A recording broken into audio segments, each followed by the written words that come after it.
Messieurs, dames, vous trouverez ici des actualités singulières tous les jours. Mettez un pouce bleu, abonnez-vous à la chaîne et activez la cloche pour ne louper aucune expertise quotidienne. Je compte sur vous, c'est très important. Attention, aujourd'hui, duel de femmes, les amis. Attention, oui, c'est des moments qu'on attend beaucoup. C'est des moments qu'on adore arbitrer. Vous connaissez tous, je pense, Thaïs Descuffon, hein, qui était l'ancienne porte-parole de Génération Identitaire, n'est-ce pas?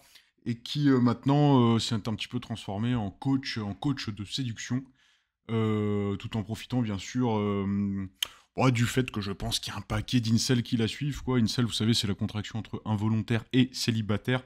Donc des garçons généralement involontairement célibataires qui du coup sont un peu contents d'avoir une fille, d'avoir une nana qui leur explique que c'est exactement eux qui ont raison. Je pense que c'est des discours qui peuvent encourager. C'est des commentaires que j'ai vus en tout cas, hein. C'est pas mon interprétation ce que je vous dis là, bien évidemment, ce sont des commentaires que j'ai vus. Bon, donc voilà, elle en profite. Elle a raison d'ailleurs si elle fait elle a raison de faire un business là-dessus. Mais là, elle va analyser une vidéo d'une féministe, du coup, dont j'ai oublié le nom. On va regarder ça ensemble, on va analyser ça ensemble, parce que nous sommes avant tout sociologues, cette science dure et sérieuse, comme j'aime le dire. Alors, avant de lire le commentaire de tes discussions, on va d'abord regarder la vidéo, parce que c'est un commentaire en lien avec cette vidéo, n'est-ce pas? Et vous, n'oubliez pas, d'ailleurs, la vidéo que vous êtes en train de voir, hein, celle avec le renard rouge qui parle, eh bien, il faut la partager, il faut la liker, il faut s'abonner, n'oubliez pas, allez, c'est parti. Les hommes tirent une forme de fierté à performer la virilité. Parce que c'est vraiment aussi la société qui les récompense quand ils le font. Aujourd'hui, la solution... Ça dépend, hein, ça dépend aussi ce qu'on appelle la virilité, mais la virilité pousse à son paroxysme. Bon, va casser la gueule à un mec dans la rue en les tripant à moitié, je suis pas certain que la société te récompense. Généralement, quand ça arrive aujourd'hui, les gens sont plutôt vexés de manière générale sur les réseaux sociaux. Les réseaux sociaux qui sont très amusants notamment parce que ils exècrent la violence quand c'est les autres qui la performent. Mais par contre, quand c'est eux, manifestement, on peut absolument tout se permettre quand on voit le degré d'atrocité que les gens sur les réseaux sociaux sont capables de dire. Effectivement, mais par contre, si quelqu'un d'autre le dit, ils se feront un plaisir de se déchaîner, donc la violence répond à la violence. Je trouve ce cycle éternel absolument rafraîchissant. Non, c'est pas bien, hein. Attention, hein. Pour les jeunes hommes malheureux, ces hommes sont persuadés qu'ils trouveront leur rédemption et donc leur bonheur dans le fait de cocher toutes les cases de la masculinité. Donc ça les dessert, tu vois. Je pense que le discours aujourd'hui qui dénonce la masculinité, c'est pas, comme certains peuvent le croire, pour les menacer ou pour que les féministes prennent leur place. C'est pour leur dire, en fait, vous souffrez autant que nous du patriarcat. Le patriarcat ne vous rend pas... Alors moi je vais vous faire un petit plot twist, j'aime bien les plot twists, même si normalement la fin du film était déjà annoncée là-dessus. Le patriarcat, je pense comme elle l'appelle, qui est a priori une réalité, hein, étant donné que les hommes effectivement sont toujours à la tête, hein, de la plupart des hautes fonctions, etc. Alors il faut rappeler déjà que ça c'est 0,0001% des hommes, parce que être un homme c'est à double tranchant bien évidemment. Hein, tu as, je pense, beaucoup plus d'éboueurs que de président de la République, hein, si je peux me permettre à ce niveau-là. Et ça, on a tendance à l'oublier, parce que je les vois pas beaucoup militer pour devenir éboueur, ou pour travailler dans le BTP, ou pour être envoyé en guerre. Ça, on les entend moins, elles veulent la place, en fait, de 0,001% des hommes, ce que ni vous ni moi ne sommes, en fait. Donc, elles veulent pas notre place, hein. Non, elles veulent la place de ceux qu'on ne sera jamais. Donc moi je trouve ça toujours amusant quand il y a cette image un peu masculine là-dessus. Bon, et pour faire l'autre plot twist, c'est que bien sûr le patriarcat qu'elle dénonce, je vous le dis, moi, le patriarcat existera absolument toujours, hein. À court terme, on pourra peut-être le bloquer le temps d'une mode, etc. Mais la nature reprend toujours le dessus. Le patriarcat va être biologiquement programmé éternellement, enfin éternellement, il y aura peut-être des évolutions, mais actuellement, avec notre biologie actuelle et la biologie de tous les mammifères, les mâles sont toujours ceux qui sont en tête des tribus. Et je vous vois venir avec vos contre-exemples. Bon, alors les contre-exemples qui me citent un batracien du fin fond de l'Amazonie il y a 10 000 ans, ça marche moins, hein. On va essayer de prendre quand même des espèces qui ont ont de l'ADN commun avec nous, c'est-à-dire des mammifères. Alors on a de l'ADN commun avec tout, hein, mais les mammifères sont extrêmement proches de nous, donc c'est beaucoup plus pertinent de se comparer à des mammifères que de se comparer à un scarabée des Galapagos, hein, qu'on soit très clair là-dessus. Et bien même dans les mammifères, vous avez des contre-exemples, hein. Vous avez bien sûr, alors souvent c'est les lions qui sont cités, alors on oublie toujours que c'est les lions qui vont chasser, certes, pour le rapporter aux mâles. Pourquoi? Parce que les mâles sont bien plus forts physiquement que les lionnes, et les mâles du coup défendent le territoire face aux vrais dangers, c'est-à-dire les autres lions. Et en échange, eux, ils gardent les femelles et ils récoltent la bouffe que les femelles sont allées chasser. Finalement, c'est la cuisine, encore une fois, même chez les lions. Pareil, vous avez des contre-exemples, notamment avec les hyènes. Alors les hyènes, c'est beaucoup plus intéressant, parce que si vous voulez, les hyènes, c'est une société qu'on dirait matriarcale, sauf qu'il y a une petite différence qui est à noter. C'est que les hyènes femelles, elles ont tous les traits des mâles. C'est-à-dire que chez les hyènes, les femelles sont plus grandes que les mâles, plus musclées que les mâles, et petite touche sur le gâteau, eh bien figurez-vous que ça a alors comment est-ce que je peux dire ça? Le clitoris, hein, on va le dire comme ça, de la taille d'un pénis.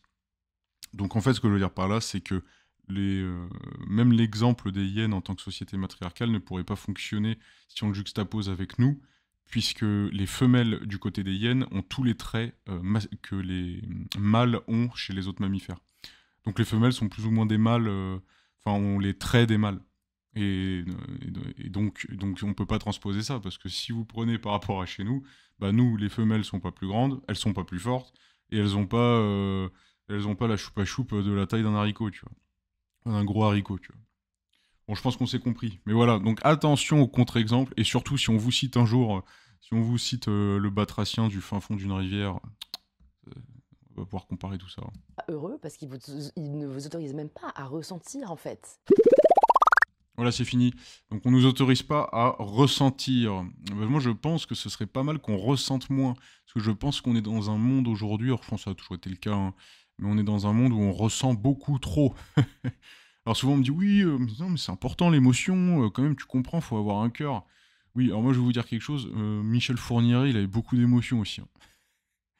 Ah bah c'est quand on est soumis à ses émotions, hein, qu'on va dans ces excès-là, hein. Bah ses émotions lui disaient putain j'ai envie de faire ça, je vais le faire. Non non mais il faut arrêter de confondre l'émotion avec la morale, ça n'a rien à voir, hein. L'émotion c'est ce qui va te pousser dans tes instincts en fait. C'est beaucoup plus difficile de rester pragmatique. De toute façon on n'y arrivera jamais complètement, les émotions font partie entière de nous. Mais réussir à avoir une réflexion détachée, ça, c'est difficile. Ça, c'est très difficile. D'ailleurs, c'est quelque chose qui n'est pas atteignable, mais c'est quelque chose, je pense, qu'il faut viser au maximum. Enfin bref, on va regarder le commentaire du coup de Thaïs Discufon. Alors, qu'est-ce qu'elle nous dit par rapport à cette vidéo? Elle nous dit « Les femmes ne désirent pas les hommes déconstruits. C'est un discours qui vise à démasculiniser les bêtas dont elles ne veulent pas. » Elle parle vraiment comme les masculinistes. C'est un discours qui vise à démasculiniser les bêtas dont elles ne veulent pas pour leur laisser le champ libre avec les hommes bien virils, bien alpha du haut du panier. La malhonnêteté de ces discours me fascinera toujours. Bon alors je pense pas que la féministe qui parlait en dessous était malhonnête, hein. Je pense que c'est tout à fait probable qu'elle croit à ce qu'elle dit. Je pense pas qu'elle se rende compte de quoi que ce soit par rapport à ça. Par contre, je pense effectivement que, in fine, la plupart des femmes veulent pas un mec, veulent pas un mec tout pourri, hein. Tout pourri dans le sens tout penaud, tout gémissant, à accepter tout, à baisser la tête pour tout, à tout. Enfin, non. Je crois pas. Il y en a, hein, mais je crois pas que ce soit la majorité, pour être honnête. Surtout que, ça reste entre nous. Mais moi, j'ai vu des féministes, hein, et j'ai vu des féministes avoir ce genre de discours de manière encore plus véhémente. Et après, j'ai vu leurs mecs. Ah bah, je peux vous dire qu'elles sont pas restées avec le petit maigrichon, hein. Elles sont pas restées avec celui qui... Ah non, non, puis dans leurs critères, on a bien vu que c'était pas le nettoyage de la cuisine qu'elles cherchaient en priorité chez un homme, hein. Enfin bon, chacun fera ses observations, moi je constate simplement des exemples qui m'ont été proposés. Alors, on va regarder un peu ce qu'en pense la plèbe. Louise, c'est la fille qui se désintéresse quand un mec se montre trop gentil et intéressé, mais qui est en crush sur les mecs qui lui répondent 2 jours plus tard. Elle s'est exprimée sur ce sujet il y a quelques mois quand elle testait des applis, aucune cohérence. Auriez-vous tu le lien de cet entretien? Ok. Intéressant parce que, oui, non mais ça, de toute façon, on ne changera pas la nature, hein. Alors, il y aura toujours, hein, il existera des exceptions, il y a toujours des exceptions partout, hein. La nature, c'est toujours une moyenne qu'il faut analyser. C'est une moyenne. Les contre-exemples en mode je connais quelqu'un qui, ça ne fonctionne pas. C'est les moyennes qui parlent. Hein, bien évidemment qu'il y a des femmes qui vont aimer les mecs un peu simplés, un peu faiblards. Ça existe, bien évidemment. Mais en immense moyenne, et parmi les féministes, ça fait pas exception, elles veulent des bonhommes. Faut dire la vérité. Bon, ensuite, cette femme s'est lancée dans le féminisme parce qu'elle complexe vis-à-vis de sa sœur, voir photo. Elle a perdu à la loterie génétique et elle tente de nous en faire payer le prix. Alors manifestement, on nous explique que cette photo, putain, moi j'affiche ça sur YouTube, c'est un coup à pas être monétisé, ça tombe bien, je ne le suis pas encore. Alors, elle a perdu à la loterie, oui, donc là on nous dit que sur cette photo, ce serait la sœur de la personne qui vient de parler. Bon, ça j'en sais rien, hein, mais admettons. Bon, elle a perdu à la loterie génétique, oui, bon, elle a 2 belles consoles de jeu, ça je vais pas dire le contraire, mais l'autre est très bien aussi. Tout est un shit test, la virilité est dans toutes les sociétés une vertu guerrière qui n'a quasi aucun rapport avec le rapport aux femmes. Être un bon coup vous rend sympathique, provoque des clins d'œil, peut-être un peu de prestige, mais c'est très loin d'être la virilité. Mais la virilité, c'est rien de scientifique comme mot, hein. Parce qu'aujourd'hui, on lui donne un terme de tout. Moi, ce que je définirais par la virilité, c'est tout ce qui est lié aux attraits masculins, aux traits masculins, aux hormones masculines, scientifiquement démontré. Point. Après, le reste c'est de la philosophie, hein. Philosophie, sciences humaines, tous ces trucs d'artistes, quoi. Bref, au final, ce n'est pas tellement la question de répondre à des critères, mais plutôt une question de complicité qui est beau dans un couple. Ok, aliéniste. On aura donc ouvert la boîte de Pandore à donner autant de latitude à l'autre moitié de l'humanité. Dis la meuf qui se laissera dominer par le premier basané venu sur rien dire parce que tu comprends, ça serait trop rassis. Elle finira seule, celle-là. Oh, je pense pas, moi. Je pense pas. Mesdames et messieurs, je vous présente Thaïs, grande détentrice du savoir universel. Elle peut donc vous affirmer, sans aucun doute, que toutes les femmes rejettent les hommes déconstruits. Elle a dit toutes, t'en vas vérifier. Un homme qui se respecte et qui nous respecte, non merci, on veut des alphas, nous miam. Eh ben dis donc Clémence. Alors elle dit, elle peut donc vous affirmer sans aucun doute que toutes les femmes rejettent les hommes déconstruits. Elle a vraiment dit ça? Je crois pas, moi. Les femmes ne désirent pas d'hommes déconstruits, c'est un discours que les malhonnêtetés. Il y a pas tous hein, dedans. Non, mais non, elle a pas dit tous. Donc quand elle ne dit pas tous, bien évidemment, elle suggère une grande majorité, une moyenne, hein. Je vous rappelle, c'est toujours une moyenne, et là je suis pas en train de la défendre, hein. Je vais vous donner un exemple de pourquoi là on peut pas dire qu'elle considère que c'est tous, vu qu'elle ne précise pas. Je vais vous donner un exemple. Si vous me dites, définissez-moi une caractéristique d'un chien, c'est quoi la caractéristique des chiens ou une caractéristique des chiens? Et que vous me répondez, bah les chiens ils ont 4 pattes. Ah bah vous aurez raison, mais vous n'êtes pas complètement débile. Vous vous doutez bien qu'il y a des chiens qui sont nés qu'avec 3 pattes, qu'il y a des chiens qui ont perdu une patte au cours de leur vie. Ce sont donc des chiens à 3 pattes à un moment donné.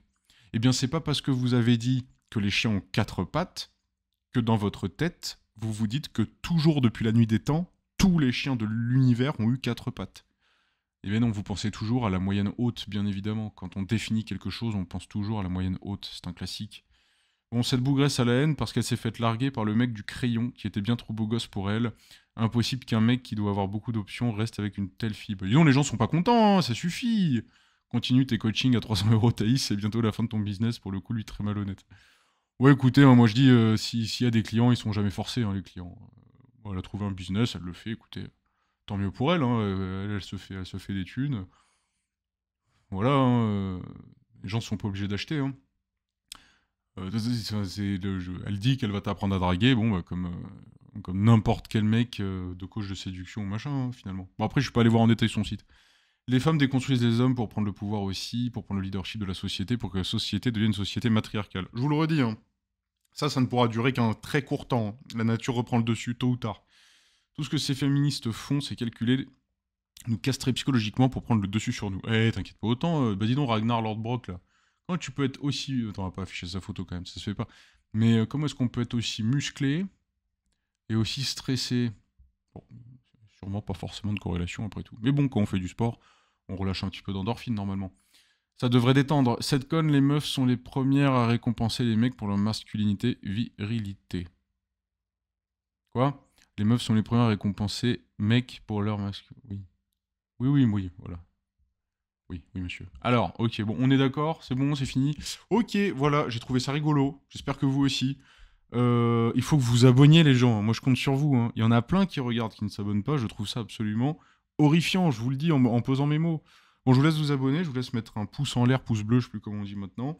Partagez la vidéo à votre entourage, que le monde entier soit au courant, n'est-ce pas, que la virilité et tout, c'est des trucs Allez, salut!